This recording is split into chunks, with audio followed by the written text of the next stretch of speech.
Welcome to scientist কি বন্ধুরা, আজ আমি চলে এসেছি কলকাতা চিত্তরঞ্জন হসপিটালের পরেই কিছুটা গেলেই বিষপল্লীতে দক্ষিণেশ্বরের কালী মন্দির তৈরি হচ্ছে এবছরের পূজা মূর্তির থিম।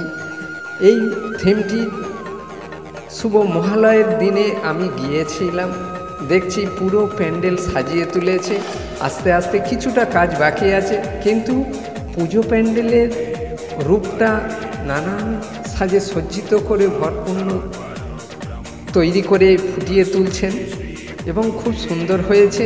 এবং ভেতরে গেলে পুজো প্যান্ডেলের ভেতরে দেখবেন পুজো ঠাকুর পুরো মূর্তি সাজানো হয়ে গিয়েছে, প্যান্ডেলের ভেতরের কাজও হয়ে গিয়েছে এবং ঠাকুরটা খুব সুন্দর সাজিয়ে তুলেছে। যে মহালয়ে সম্পূর্ণ ঠাকুর প্রতিমা দর্শন আপনাদেরকে দেখাবো, আমিও দেখলাম, আপনারা সবাই দেখতে থাকুন।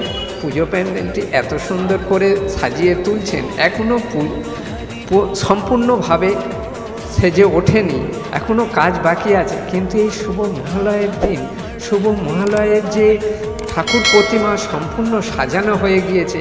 এর আগে একটি বছর আগে এই প্যান্ডেলটা কিসের তৈরি হয়েছিলেন জানেন?